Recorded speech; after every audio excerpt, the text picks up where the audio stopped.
Bagaimana cara menentukan tujuan hidup agar nggak bingung dan agar bisa menjalani hidup dengan tenang? Itu pertanyaan yang gue dapat, yang akan gue respon di video ini. Kita langsung masuk.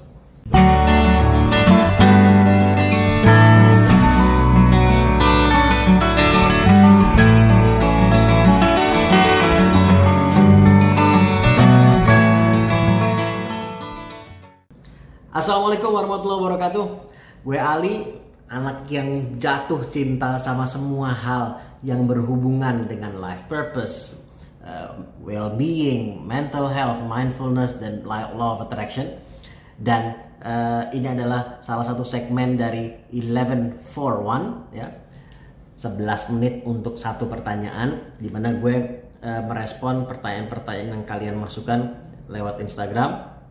Dan gue akan meluangkan waktu setiap pertanyaan sampai dengan maksimal 11 menit. So langsung kita mulai aja.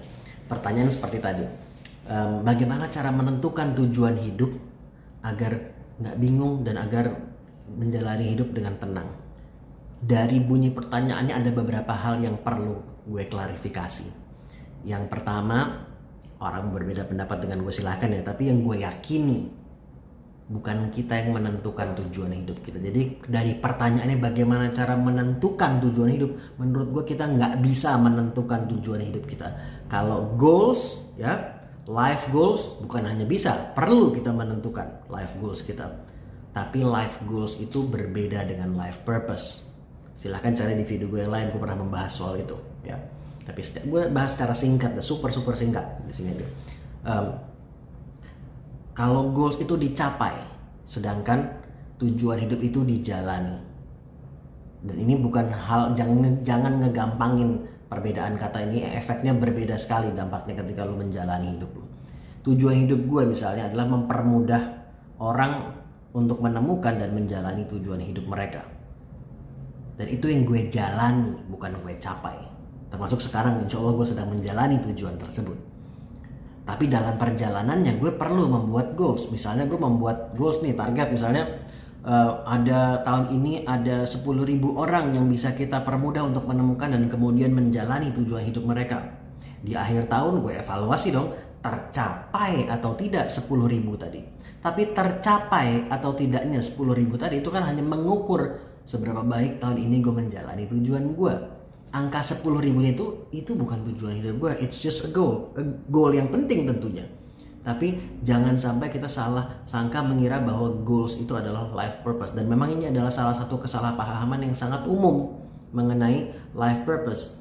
Dan ini adalah salah satu alasan utama kenapa gue masih banyak klien-klien yang di umur bahkan di atas 50. Karena kebanyakan mereka mengira tujuan hidup itu berupa goals. Mereka sudah mengeluarkan usaha yang besar, effort yang besar, waktu yang panjang, terus sampai akhirnya berhasil mencapai dan kemudian senang kan, happy. Habis itu bingung lagi, galau lagi, karena mereka mengira life purpose itu berupa goals atau pencapaian.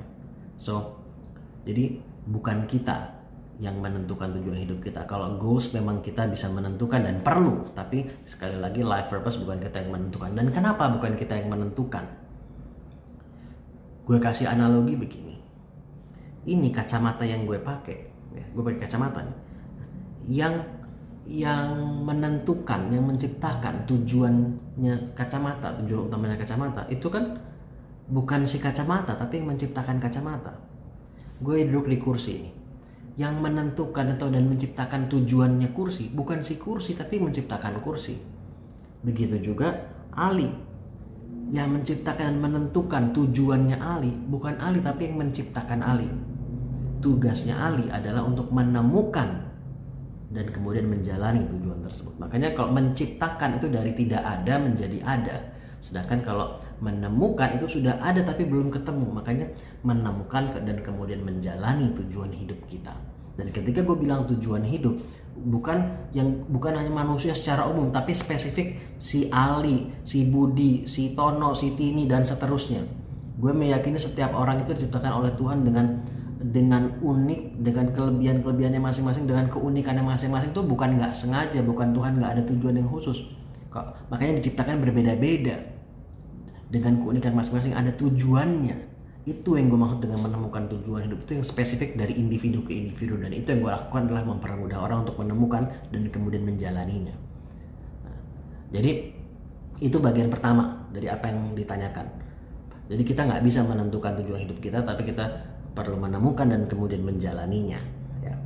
Dan kalau goals kita bisa dan bahkan perlu untuk menentukan, ya. Tapi life goals berbeda dengan life purpose. Dan kemudian bagian akhir dari bunyi pertanyaan tadi adalah agar kita bisa menjalani hidup dengan tenang. Kalau lo mau menjalani hidup dengan tenang, itu urusan lain, itu urusan bagaimana skill kita mengelola hati dan pikiran kita, ya. Dan memang berhubungan dengan bagaimana kita menjalani life purpose kita. Ada orang yang sudah menemukan tujuan hidupnya, tapi dalam menjalaninya banyak keselnya, banyak sedihnya, banyak sebagainya, karena dia tidak membarengi, ya istilahnya, membarengi dengan meningkatkan kemampuan dia untuk mengelola pikiran dan hatinya. Karena menemukan dan kemudian menjalani tujuan hidup itu tantangannya banyak banget, men. Gitu.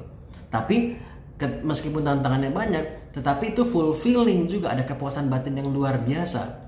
Gitu. Karena itu panggilan kita, calling kita di situ. Gitu. Nah jadi, tetapi meskipun itu adalah panggilan kita, calling kita di situ, tetapi kalau kita tidak secara bersama, kita juga tidak meningkatkan kemampuan kita dalam mengelola pikiran dan hati kita, ya akan juga banyak nggak tenangnya dalam hidup kita. Karena lu suka atau nggak suka, siap atau nggak siap, hidup itu akan ada tantangan. Dan sebetulnya di balik tantangan itu adalah peluang untuk bertumbuh. Tapi kalau kita nggak mengasah mindset kita, kemampuan kita dalam menanamkan mindset yang baik dan dalam mengelola hati, kita bahkan nggak akan kepikiran untuk melihat sebuah tantangan sebagai peluang untuk bertumbuh. Karena kita nggak mengasah dan melatih diri kita untuk berpikir seperti itu. Jadi untuk kita menjalani hidup dengan lebih tenang, ya, nah itu kaitannya bukan sama tujuan hidupnya yang spesifik tadi ya gue bilang, ya, bukan, tapi dari kemampuan kita untuk mengelola pikiran kita, hati kita, membersihkan hati kita, jiwa kita. Dan itu adalah sebuah skill yang perlu dipelajari dan kemudian diasah. Dan dalam menerapkannya, dalam mengasahnya, ada gagalnya, ada nggak berhasilnya, ya nggak apa-apa. Coba lagi, dievaluasi apa pembelajarannya, kemudian coba lagi. Atau kita bisa belajar dari orang lain, tapi ini adalah sebuah proses pembelajaran lifelong, sepanjang hidup, gitu. Nanti semakin kita belajar, semakin mahir kita untuk menghadirkan rasa tenang di situasi-situasi yang mungkin dulu kita nggak bisa merasa tenang dalam situasi seperti itu. Tapi karena kita sudah meningkat secara bertahap, tentunya kemampuan kita meningkat, mulai semakin mahir kita, semakin bisa menghadirkan rasa tenang dalam situasi-situasi yang agak relatif lebih sulit. Dan dari situ kemampuan kita nanti akan ada tantangan lagi, dan jika kita manfaatkan tantangan itu, kemampuan kita akan meningkat lagi. Dan itulah hidup. Bagaimana kita juga bisa menjadi pribadi yang lebih baik. Gue meyakini itu, ini keyakinan gue ya, hidup itu soal who we become, bukan what we get. Jadi bukan apa yang kita dapatkan, tapi proses menjadi pribadi yang seperti apa. Menurut gue itu jauh lebih penting untuk fokus sama punya goals, ya, bukan purpose tapi goals yang berhubungan dengan lu menjadi pribadi yang seperti apa. Yang punya goals pencapaian atau ingin punya A, itu semua bagus, bukan nggak bagus. Gue pun juga punya keinginan-keinginan seperti itu, tapi jangan sampai tidak dibarengi, atau jangan sampai itu kita nomor sekiankan, ya. Atau kita menomor sekiankan goals-goals yang berhubungan dengan meningkatnya kepribadian kita, kualitas pribadi kita. Itu perlu menjadi prioritas yang tinggi, ya. So itu menurut gue, mudah-mudahan apa yang gue share ini bermanfaat.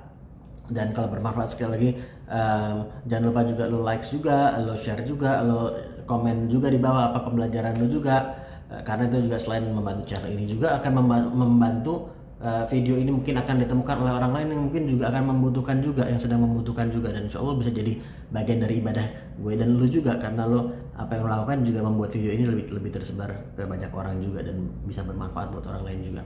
So terima kasih. Kalau kalian ada pertanyaan juga yang mau kalian tanyakan di dalam segmen 1141 ini, ya silakan lo masuk ke Instagram gue. Nanti saat gue buka sesinya, lo bisa masukkan pertanyaan di situ. Nanti insya Allah akan gue respon di YouTube seperti ini, atau kalau pendek banget mungkin langsung gue responnya di Instagram. Tapi ada waktunya, kenapa nggak gue manfaatin sekarang sampai 11 menit ini, ya. So thank you, mudah-mudahan kalian sehat, keluarga kalian sehat-sehat semua, teman-teman kalian sehat semua. Kalau ada yang kurang sehat juga insya Allah segera pulih. So mudah-mudahan bermanfaat. Sekali lagi all the best, dan mudah-mudahan juga dimanfaatkan. Assalamualaikum.